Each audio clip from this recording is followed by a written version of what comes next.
Assalamualaikum warahmatullahi wabarakatuh.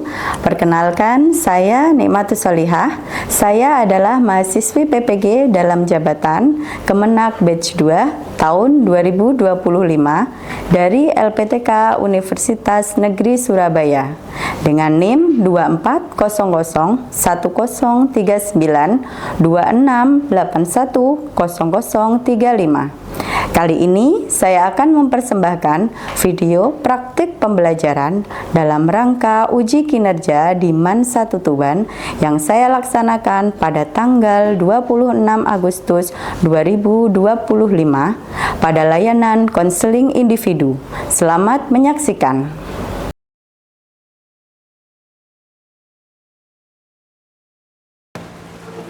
Assalamualaikum. Waalaikumsalam. Silakan masuk. Silakan duduk. Terima kasih, Bu. Terima kasih sudah datang ke ruang BK. Bagaimana kabarnya? Alhamdulillah baik. Alhamdulillah. Mbak Najwa, ini tadi sudah sarapan atau belum? Sudah, Bu, sudah sarapan sebelum berangkat sekolah tadi. Oh, sudah ya. Ini ya, Mbak Najwa, hari ini Mbak Najwa kan mau mengikuti sesi bimbingan konseling, bimbingan individu. Nah, ini Mbak Najwa sebelum kita mulai untuk konselingnya, langkah lebih baiknya kalau kita berdoa terlebih dahulu ya, agar nanti kegiatan hari ini, kegiatan konseling kita itu berjalan dengan lancar, terus Mbak Najwa juga bisa mendapatkan solusi dari masalahnya Mbak Najwa itu ya. Nah, berdoa mulai.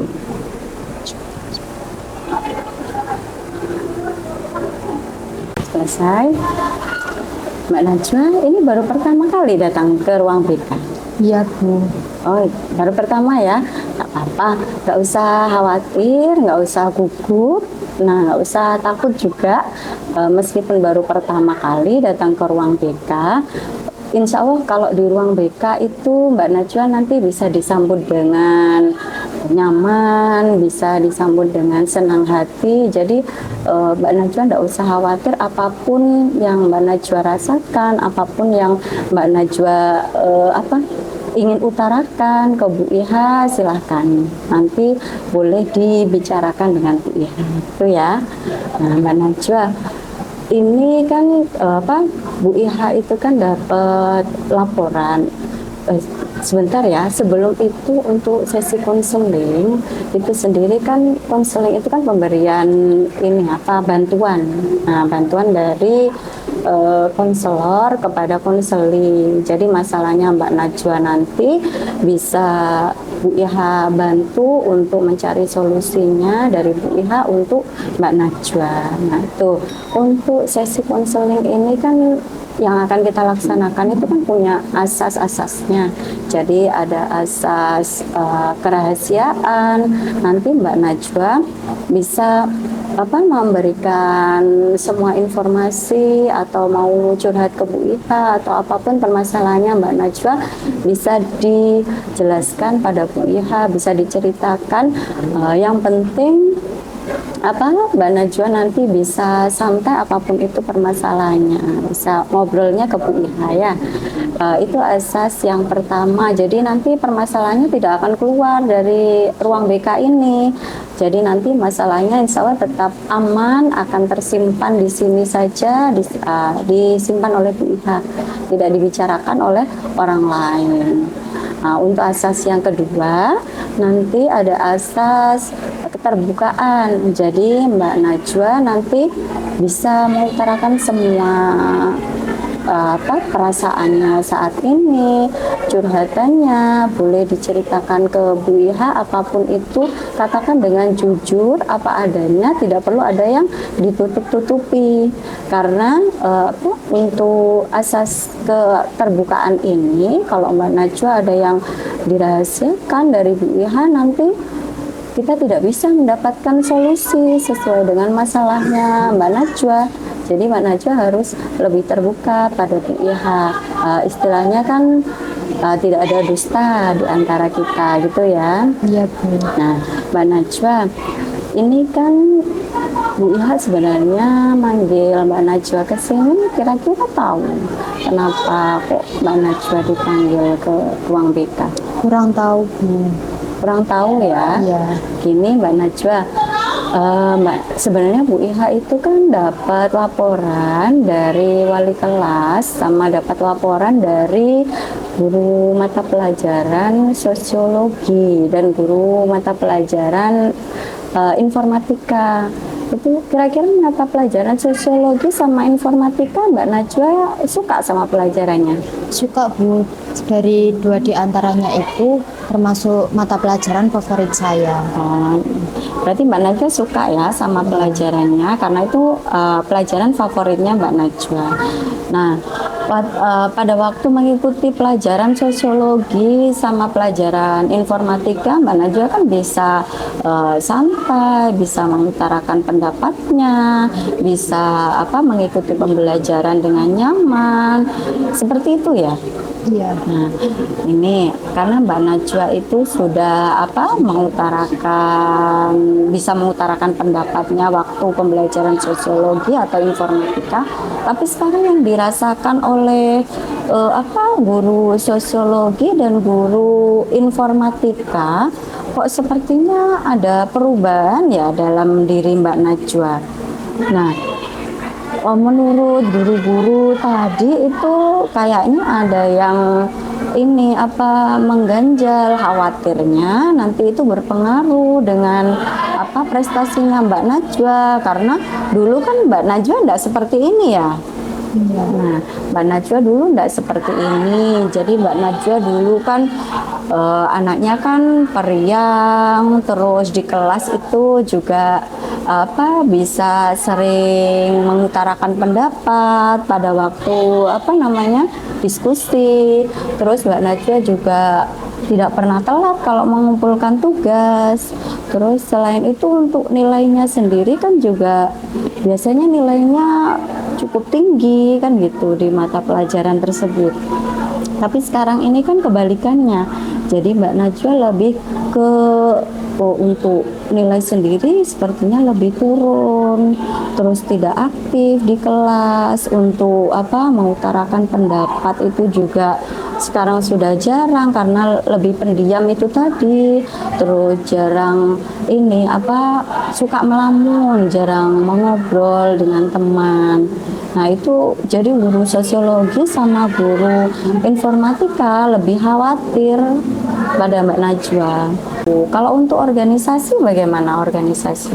Organisasi saya juga ikut Bu. Kebetulan saya ikut 3 organisasi. Ada OSIS, ada Pakura, sama multimedia. Jadi ada 3 organisasi yang diikuti ya. Lumayan banyak ya yang diikuti organisasinya.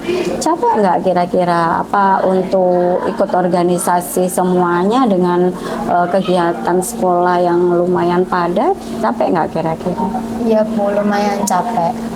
Jadi lumayan capek badannya. Kira-kira capek pikiran atau capek badan atau apa? Dua-duanya Bu, soalnya banyak yang dipikirkan. Nah, jadi capek pikiran dan capek badan ya dua-duanya. Nah Mbak Najwa, tadi Mbak Najwa sudah menyebutkan. Mbak Najwa kira-kira itu tadi kalau misalnya ini pikiran yang tadi disebutkan, Mbak Najwa kan capek pikiran. Bisa cerita sedikit nggak kira-kira capek pikirannya itu karena apa? Saya akhir-akhir ini tuh merasa malas Bu, seperti ada penurunan di diri saya. Padahal dulunya itu saya semangat awal-awal, entah kenapa sekarang tuh seperti tidak. Jadi dulu itu Mbak Najwa semangat. Ya. Nah, yang dikatakan kan seperti itu tadi. Mbak Najwa semangat, terus yang sekarang kan tidak. Nah, kalau dulu Mbak Najwa semangat mengikuti pembelajaran itu tadi, kenapa sampai ada perasaan semangat gitu ke diri Mbak Najwa awal dulu waktu masuk ke sini kan? Saya semangat itu dulu Karena dari kecil, sedari masih MTS juga, terus masuk awal ke madrasah ini, saya punya tekad Bu, punya tekad, punya cita-cita, punya tekad buat masuk ke jurusan psikologi. Sama cita-citanya itu saya pengen jadi psikiater.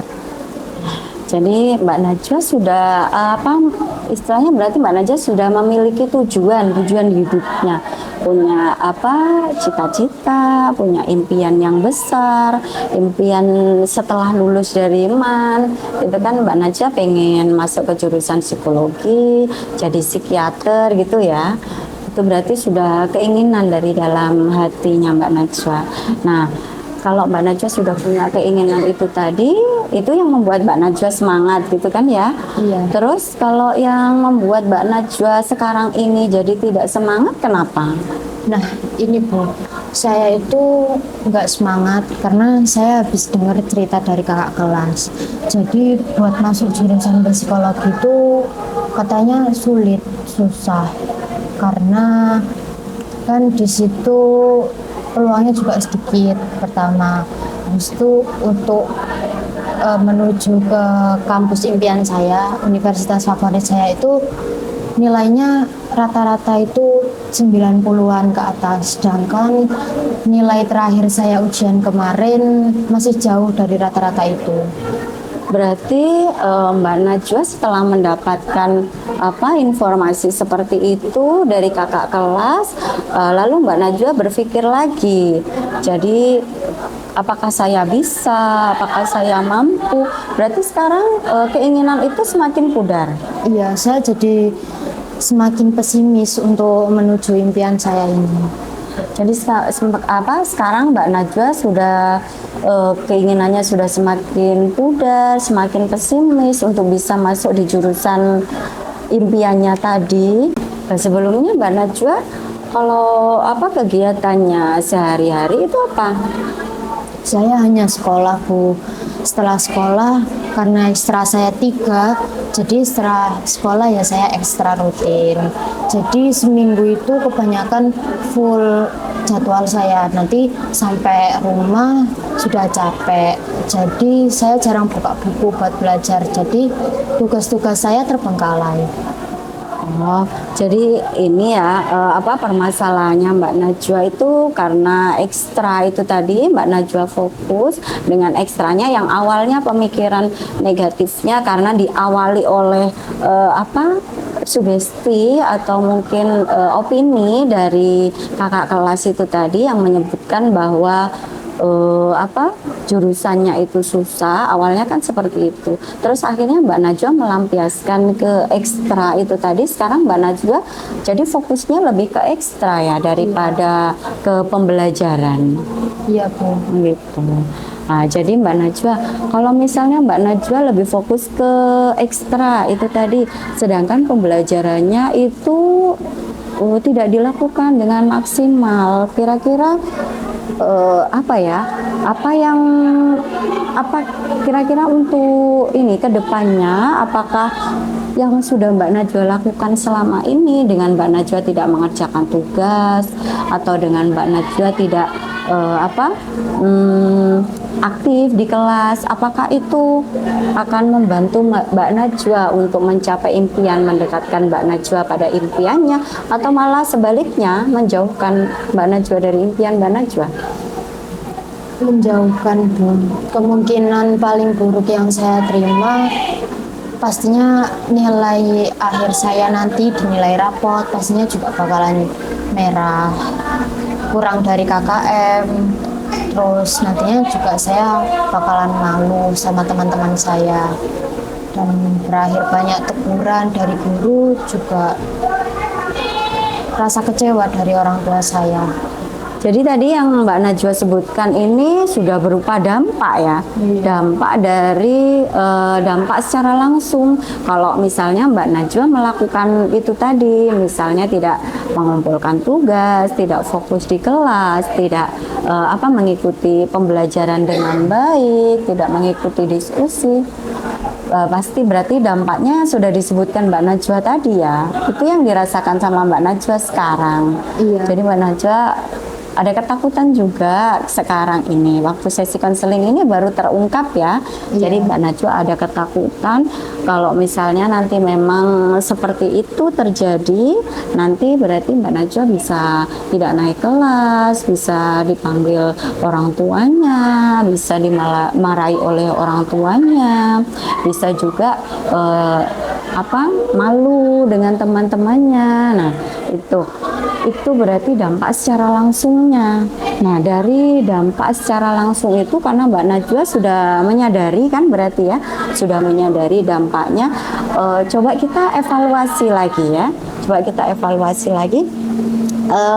Kira-kira kalau Mbak Najwa sudah tahu hal itu akan berdampak, ada atau tidak keinginan Mbak Najwa untuk melakukan perubahan jadi yang sekiranya bisa membuat Mbak Najwa jadi lebih baik lagi, itu ada atau tidak komitmen dari Mbak Najwa sendiri?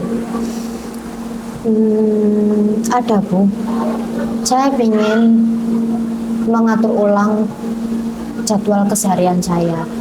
Mungkin, tapi saya tetap akan menjalankan ekstra-ekstra saya.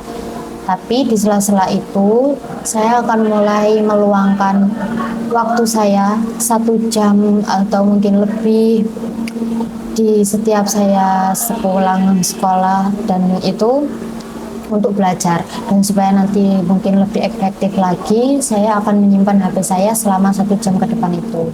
Berarti sekarang ini yang Mbak Najwa sebutkan sudah merupakan strateginya Mbak Najwa ya, sudah merupakan strateginya Mbak Najwa. Mbak Najwa sudah tahu yang akan Mbak Najwa lakukan, komitmen apa yang sekiranya akan dilakukan selama beberapa hari ke depan untuk merubah perilakunya tadi, untuk merubah sikapnya tadi. Gini Mbak Najwa, kalau tadi Mbak Najwa sudah menyebutkan, kira-kira untuk yang disebutkan Mbak Najwa tadi, Mbak Najwa akan komitmennya akan melakukan 1 jam pembelajaran yang tanpa HP, kan itu ya tadi disebutkan. Nah, 1 jam pelajaran tanpa HP, kira-kira itu akan dilakukan kapan?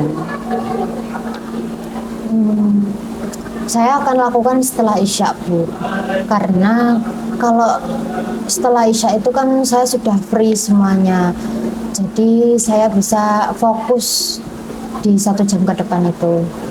Jadi kalau 1 jam berarti mulai dari jam 7 sampai jam 8 ya. Dari jam 7 sampai jam 8. Mbak Najwa, kalau misalnya setelah maghrib itu kegiatannya apa sebelum Isya itu? Kalau saya taruh waktu belajar saya di sela-sela itu Bu, saya tuh malah fokusnya terganggu karena saya masih nanti bakalan ada tanggung jawab sholat Isya lagi. Saya takutnya nanti ke distract kalau nanti ada azan gitu. Dan kalau sebelum-sebelumnya waktu saya di sela-sela itu saya buat cek HP, apa mungkin ada pesan-pesan seperti itu. Jadi ya istirahat saja. Jadi waktunya setelah maghrib itu Mbak Najwa gunakan untuk istirahat. Terus kalau nggak gitu untuk mengaji ya, itu tadi ya. Termasuk. Oh, mengaji juga ya. Nah, mengaji terus untuk istirahat itu yang Mbak Najwa lakukan setelah maghrib. Makanya Mbak Najwa mau memulai untuk komitmennya itu setelah Isya sampai jam 8. Jadi dari jam 7 sampai jam 8. Tadi Mbak Najwa menyebutkan kalau akan memulainya itu tanpa HP, jadi tidak menggunakan HP pada saat pembelajaran ya? Iya. Tujuannya apa kira-kira kalau tidak menggunakan HP itu pada saat Mbak Najwa belajar? Kalau biasanya Bu, kalau misalkan ada HP nanti tuh fokus saya bakalan terganggu. Pasti nanti pengen terus buka HP. Tujuannya supaya lebih efektif, supaya lebih fokus, supaya tidak menjalar kemana-mana, tidak lanjut main HP gitu Bu, biar fokus. Jadi itu. Terus kira-kira kapan akan dimulai untuk ini tadi apa komitmennya Mbak Najwa itu? Mulainya dari kapan? Saya akan mulai dari besok. Mulai dari besok ya. Iya. Kira-kira akan dicoba menjalankan komitmen itu selama berapa hari? Mungkin kiranya 5 hari pertama ini saya bakalan paksa diri saya, kan semuanya biasanya berawal dari dipaksa dulu, habis itu terbiasa Bu.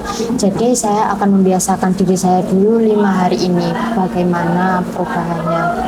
Mencoba dulu ya, Iya. berarti dalam 1 minggu ini, dalam hari efektif sekolah, itu 5 hari itu Mbak Najwa akan mencoba untuk melaksanakan komitmennya itu tadi ya.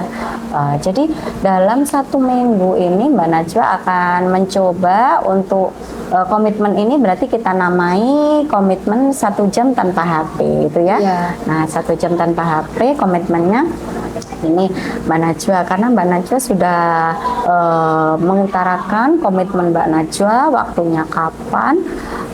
Untuk selanjutnya setelah ini kira-kira untuk seterusnya akan tetap dilakukan hal yang sama atau akan seperti apa?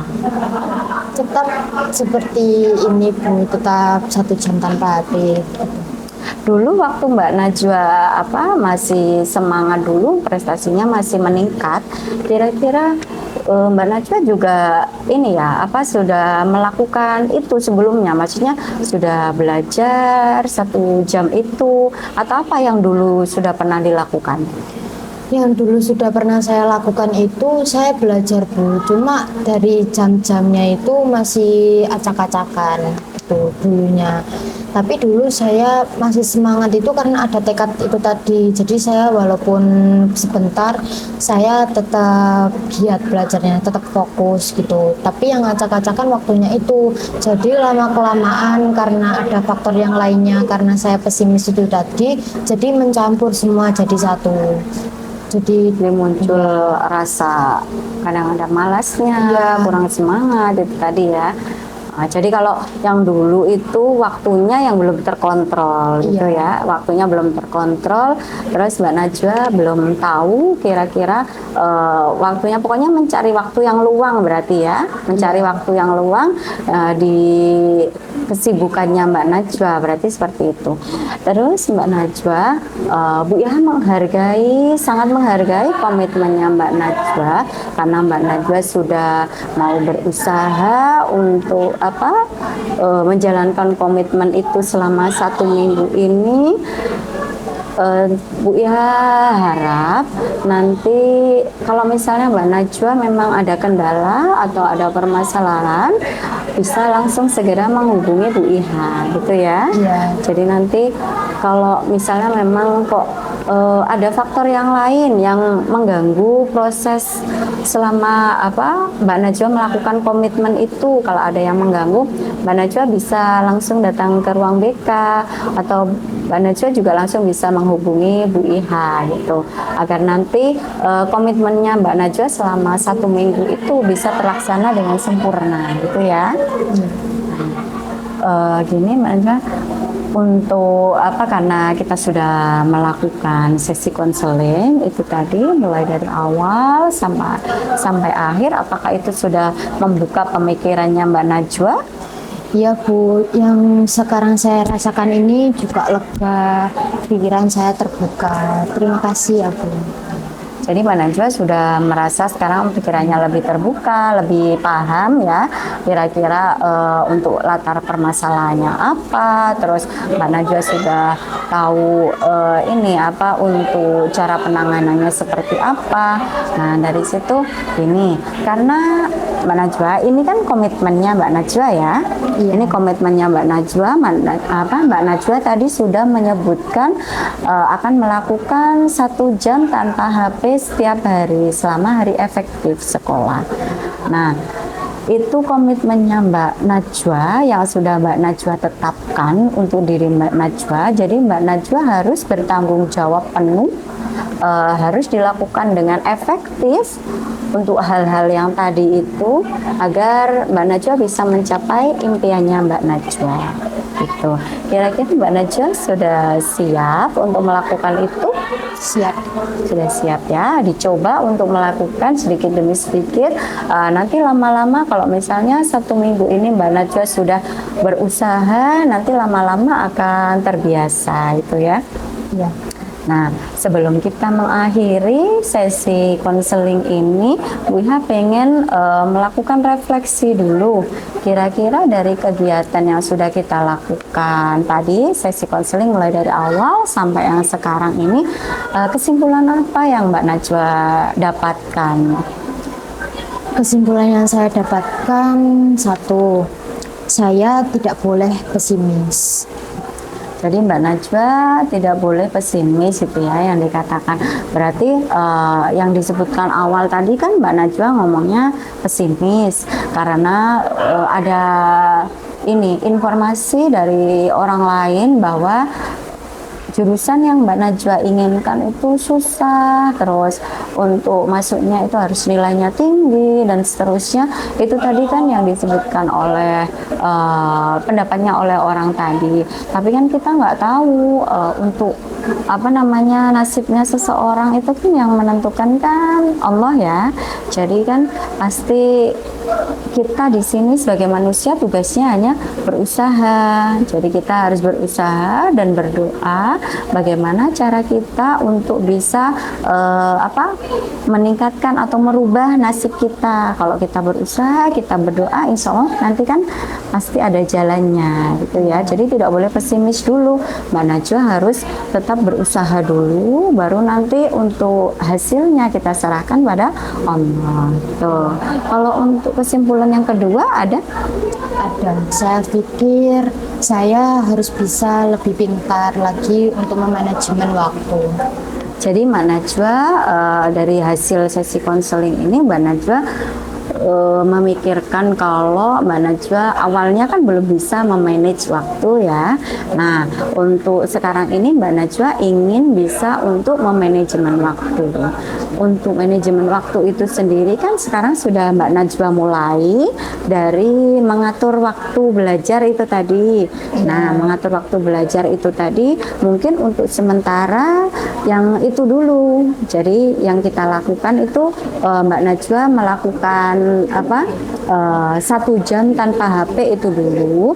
Untuk selanjutnya nanti kita pada pertemuan selanjutnya kita akan coba untuk membantu Mbak Najwa mengatur kegiatan sehari-harinya. Jadi mulai dari pagi hari pada waktu Mbak Najwa bangun tidur sampai Mbak Najwa tidur lagi selama 1 minggu itu kegiatannya biasanya apa saja, coba kita atur bersama-sama. Karena tadi Mbak Najwa kan sempat bilang ke Bu Iha kalau Mbak Najwa kan belum bisa mengatur waktu gitu ya. Nah, Mbak Najwa untuk refleksinya itu tadi saya kira mungkin Mbak Najwa sudah bisa memahami dari sesi konseling kita mulai dari awal sampai akhir.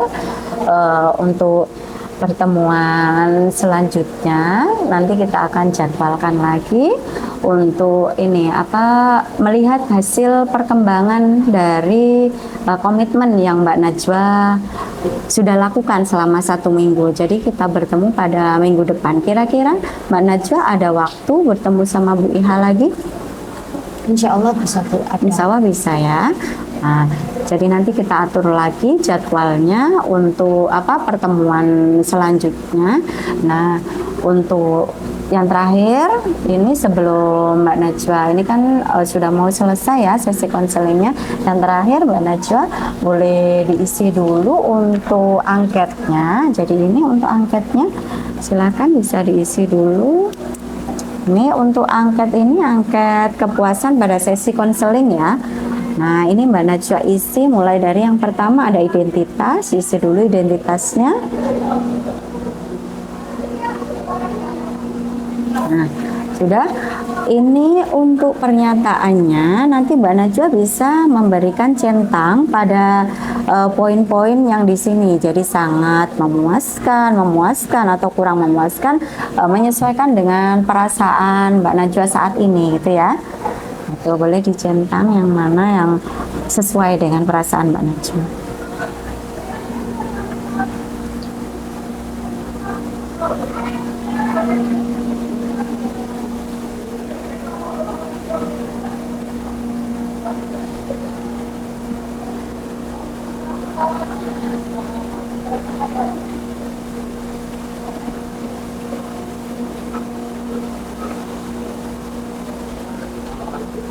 Baik, terima kasih.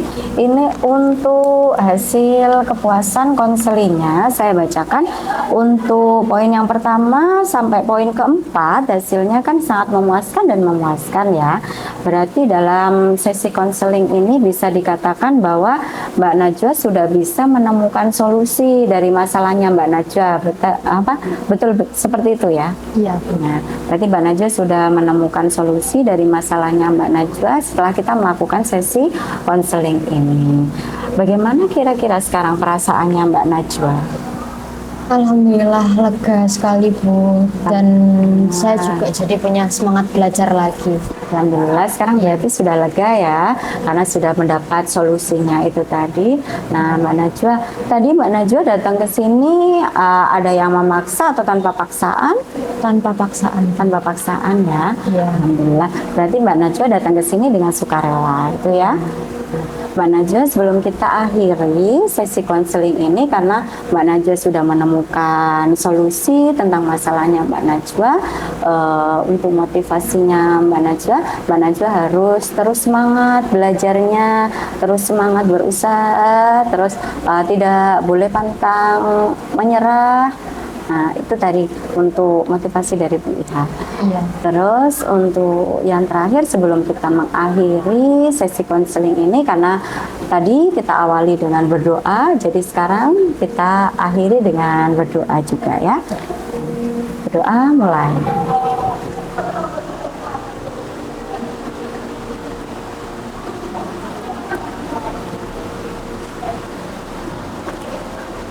Selesai. Terima kasih sudah datang ke ruang BK. Kita atur lagi jadwalnya ya minggu depan. Terima kasih, boleh kembali ke kelas. Terima kasih Bu. Ya, sama-sama.